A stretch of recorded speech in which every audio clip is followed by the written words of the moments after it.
Existe uma concepção, um sistema de segurança pública que induz você a ser isso. Você é uma máquina de matar. Você é uma máquina de controle social e você é uma máquina que eu posso abrir mão de você a qualquer hora.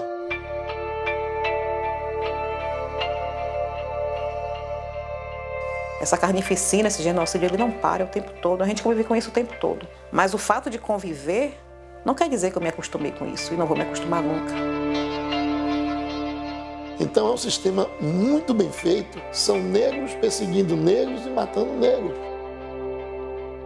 É muito injusto você esperar alguém que nunca mais vai voltar. Por que será que nós somos corpos matáveis?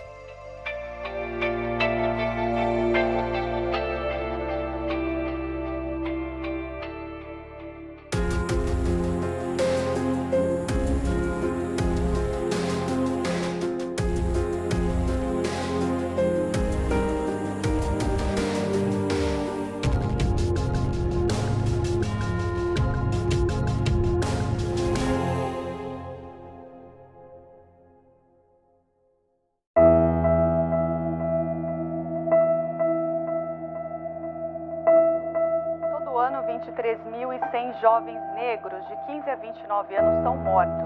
O número é quase 4 vezes a verificada entre os brancos, o que reforça a tese de que está em curso um genocídio da população negra. Essa é uma das conclusões do relatório final da CPI do Senado sobre o assassinato de jovens. Eu sou filho de uma mulher negra e de um pai de origem negra também, mas com a pele um pouco mais clara. Sempre morei em bairro periférico. Década de 80, quando eu mais me entendo, assim como adolescente, a ação da polícia nesses bairros é uma ação assustadora. Porque era como se a gente estivesse assim, brincando na rua, eu me lembro muito bem disso, e os pais diziam, lá vem a polícia aí, já sabem que todo mundo corria, ia para dentro de casa. Entrei na polícia tem 21 anos. Passei por um momento de encantamento muito grande, onde a dedicação era exclusiva.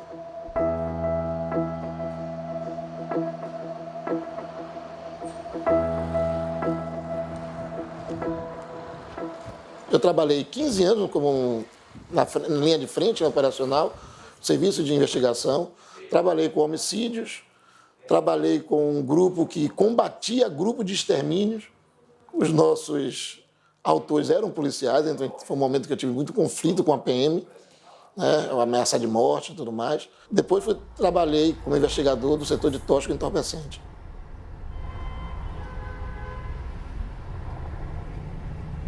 Falar da gente sempre é difícil, né?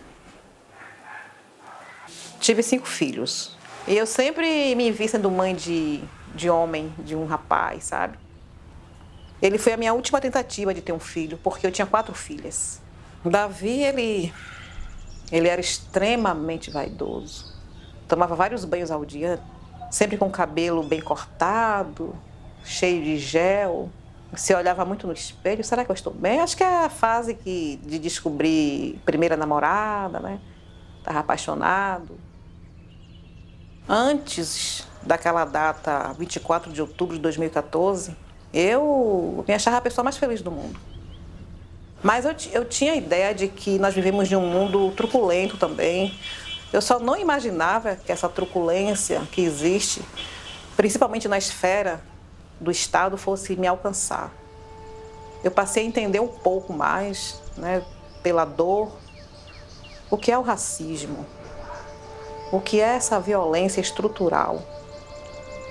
Não que antes eu não compreendesse, eu só não tinha sentido na pele.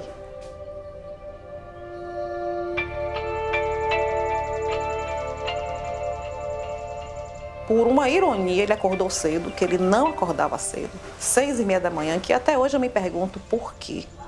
E ele saiu para comprar pão. Estava tendo uma abordagem policial, né? Lá no bairro, e eu já estava no trabalho quando a minha filha me ligou, dizendo que ele foi levado. E até o dia de hoje a gente não sabe o paradeiro de Davi, né? Um dado muito recente do Fórum Brasileiro de Segurança Pública mostra que os negros são cerca de 30% da composição das forças policiais. Esse é um dado chocante. Se você olha para as polícias, você vê majoritariamente pessoas negras. É porque as pessoas negras é que são a face pública da expressão policial.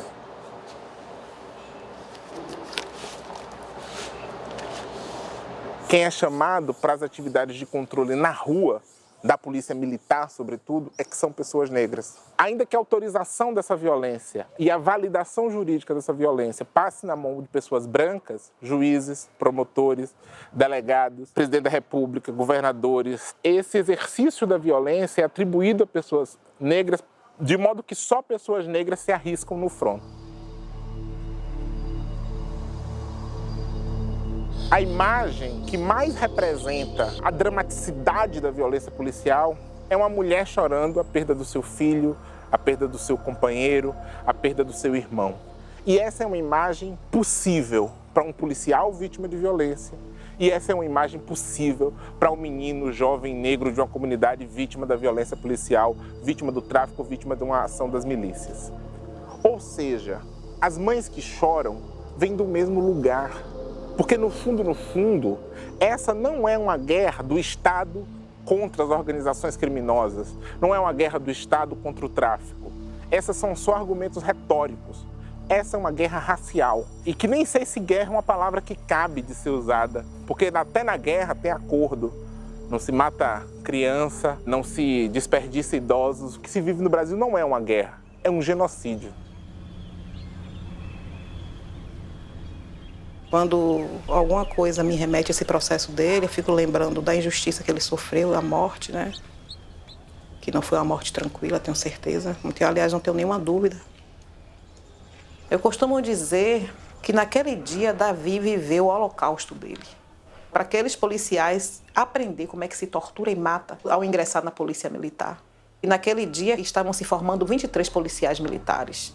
E tinha uma pessoa, uma senhora, que estava com ele conversando, e ela disse que não tinha por que levar ele, e ela foi ameaçada de ser levada também. E essa senhora, ela está sob proteção do Estado, né, em um programa das testemunhas, né. Nessa época eu tinha a rede social, que depois eu deletei, onde eu recebia vários corpos de mulheres mutiladas. E teve um que disse assim: é isso que a gente faz com mulheres fortes.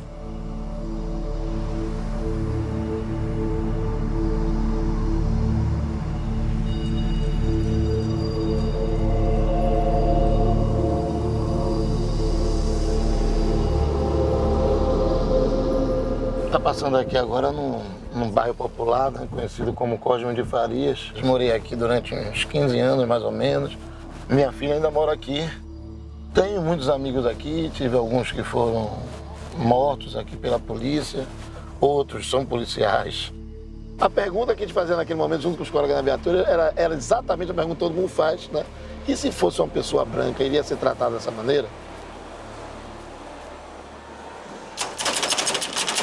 Ô, Rasta! E aí, velho? Beleza? Morou? Como é que tá aí? Você almoçou? Você já almocei? Sim. O movimento que eu faço parte, que é o movimento Policiais Antifascismo, diz que segurança pública não pode ser reduzida à questão de polícia. Então, é um grupo que se destina a fazer um diálogo, identificando que a polícia hoje é o receptáculo do fascismo. A polícia sempre gestou o ovo da serpente do fascismo.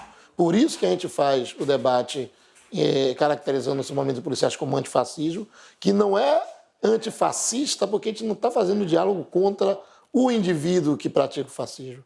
Mas a gente está fazendo diálogo e está fazendo enfrentamento à instituição ou à ideia existente de fascismo no funcionamento dessa instituição. Então eu quero Isso é importantíssimo fazer essa abordagem. A questão do fascismo como um elemento que permaneceu ao longo, né, do século passado, influenciando as políticas para a população negra, sobretudo de segurança. Porque uma das principais preocupações desse movimento é justamente problematizar toda essa discussão que está fazendo a respeito do racismo institucional, mas problematizar ele para fora da polícia e para dentro da polícia. Porque a eugenia, ela foi um estudo de limpeza da raça.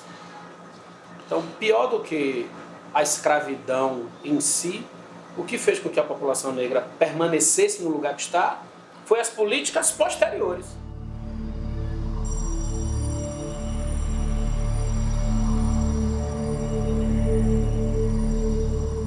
Qualquer possibilidade de sucesso de uma política de segurança pública é que ela tenha como centro o reconhecimento de que o racismo é o que estrutura as desigualdades, porque o racismo separa quem é gente e quem não é gente no Brasil.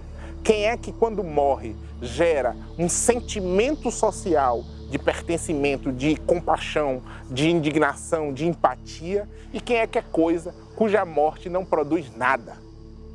Se nós estivéssemos considerando que negros são humanos, 60 mil humanos sendo vítimas de morte violenta por ano causaria a comoção política, e esse seria o principal tema do Brasil.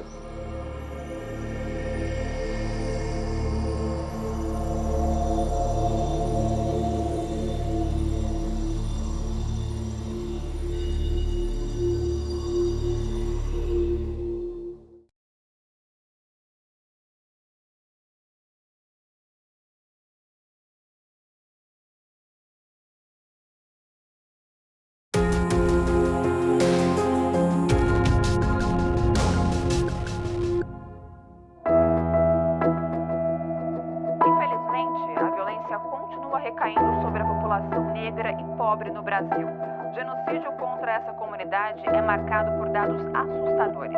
Nos últimos 20 anos, por exemplo, o número de jovens negros assassinados aumentou 429%. Mas o combate à violência contra a população negra parece não comover as autoridades brasileiras. Estamos chegando no evento organizado pelo coletivo de mães e familiares de vítimas do Estado, juntamente com outros coletivos, para mais uma reunião. Esse processo, que eu sempre digo que eu transformei o meu luto em luta, se deu através de conhecimento de outras famílias. Onde nós temos um grupo que chama Rede Nacional de Familiares e Vítimas do Estado. E nós fomos nos organizando em encontros regionais, estaduais, seminários, sempre uma fortalecendo a outra, porque no final só resta nós mesmos, nós por nós, sabe?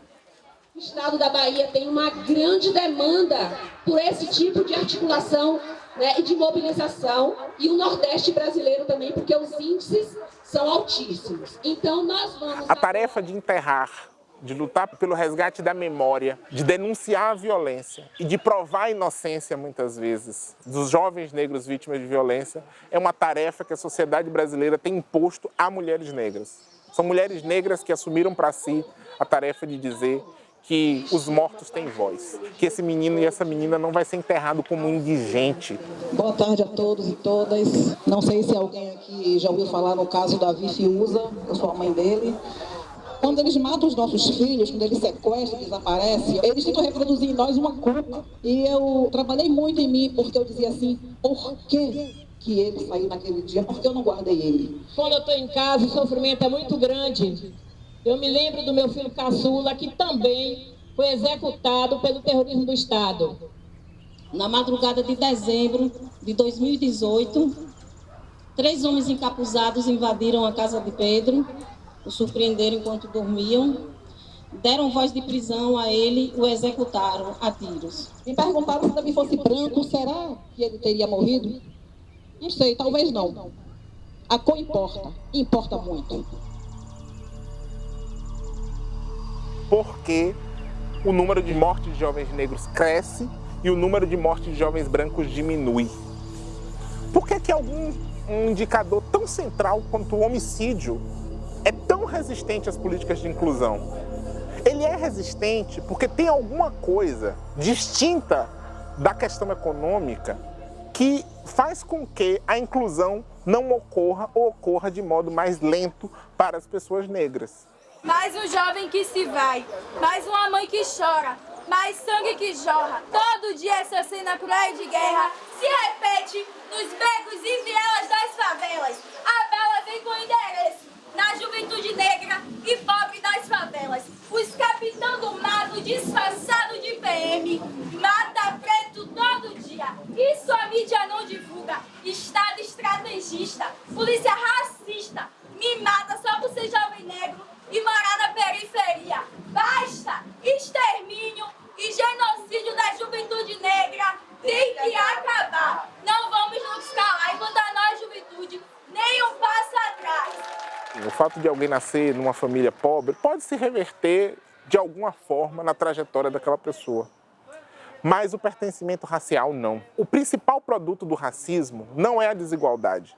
O principal produto do racismo é a desumanização.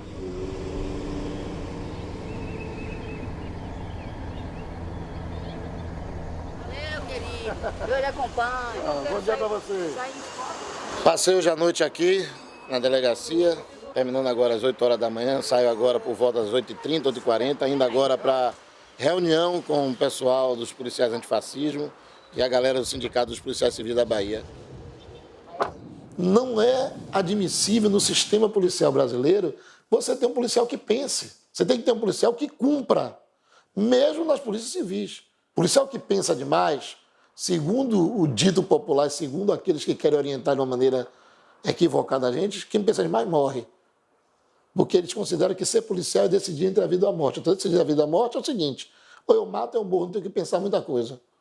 Ele sabe que não vai alcançar a maioria dos policiais, mas ele vai conseguir alcançar um número enorme de policiais que estão sufocados, querendo falar, querendo se expressar e não encontram espaço para isso. Esse é o desafio que o policial antifascismo tem que fazer.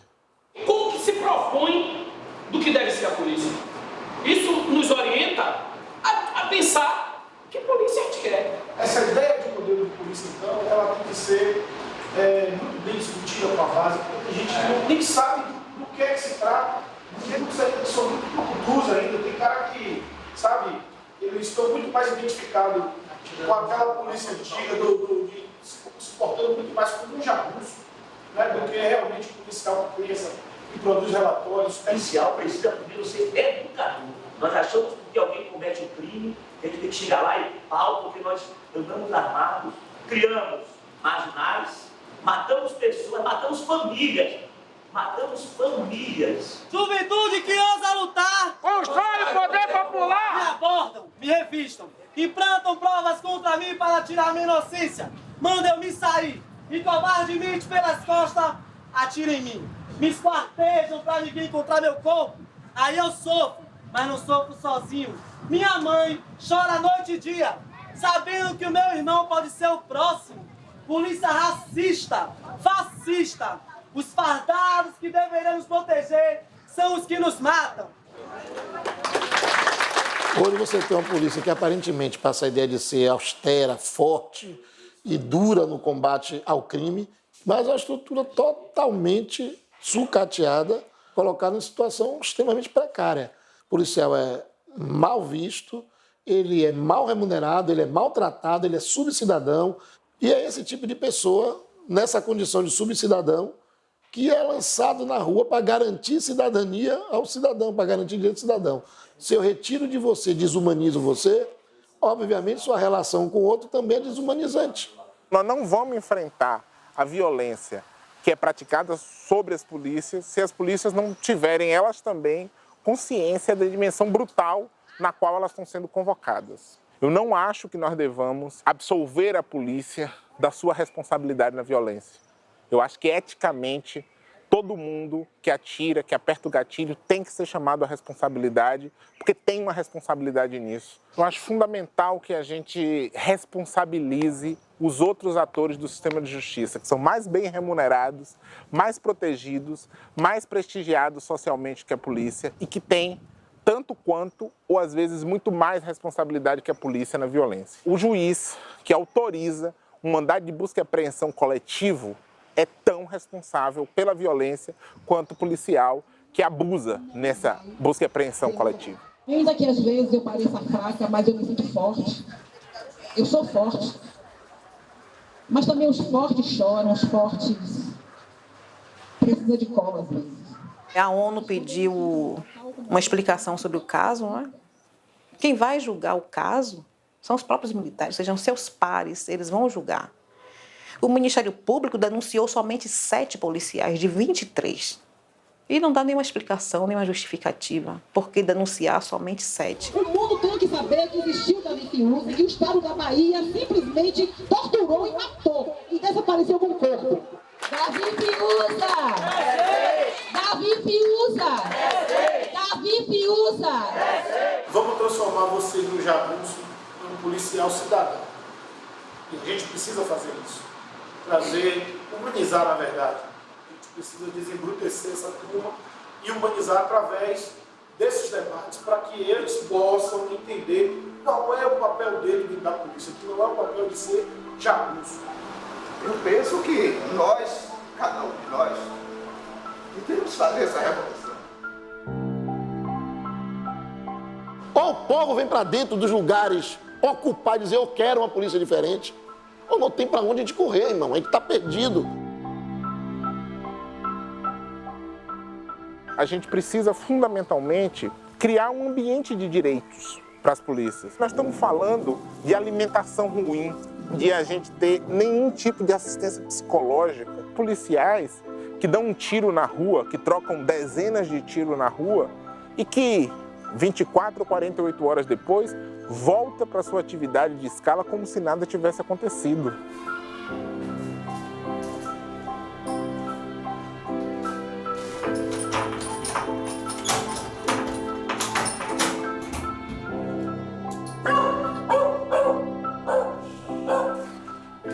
Esse momento, quando eu chego em casa, é o momento da paz, né? A gente fica contando as horas para chegar em casa, né? Seguro.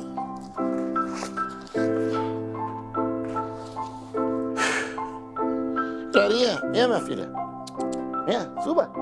Sento, relaxo, fico aqui, às vezes ligo a televisão, fico 2, 3 horas olhando televisão, sem saber o que vou fazer. É como se o corpo chegasse e a alma tivesse que vir depois. A sensação que eu tenho é essa. De uma hora para outra, eu comecei a ter um processo depressivo, né? Eu tenho certeza que isso é por conta do tipo de vida que eu levo, alimentação ruim, sedentário. A atividade policial leva você a isso. A atividade policial é uma atividade doentia. Eu só dei conta que eu estava em processo depressivo quando eu olhei para a minha arma de fogo, olhei na minha mão e pensei na hipótese de botar na boca e apertar o gatilho. Hoje essa depressão me acompanha até esse momento. Talvez eu consiga encontrar um pouco de prazer nessa militância que eu faço. Clarinha gatosa, menina linda de papai. Linda, bebê.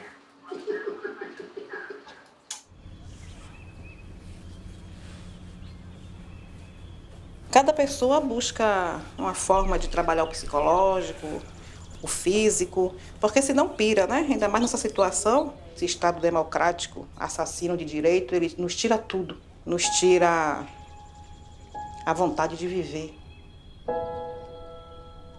E fora os amigos e a família, o que me deu essa vontade de continuar foi o jiu-jitsu. É o que me faz acordar, é o que levantou a minha autoestima. Eu sei que eu vou treinar, vou encontrar com pessoas que têm o mesmo propósito que eu. E por um momento eu esqueço tudo. É o momento onde parece que nunca houve dor. Espero muito que seja feita a justiça, apesar de que Davi não volta mais. Nunca mais eu vou encontrar com Davi. Mas eu preciso fazer justiça à memória de Davi.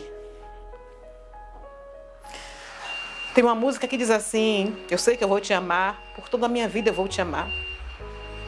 E o Tom Jobim fala assim: e o que essa tua ausência me causou? A ausência de Davi me causou muitas coisas.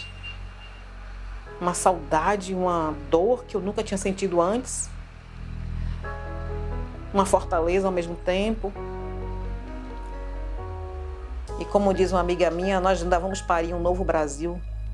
Um Brasil menos racista. É isso que a gente está tentando viabilizar, sabe?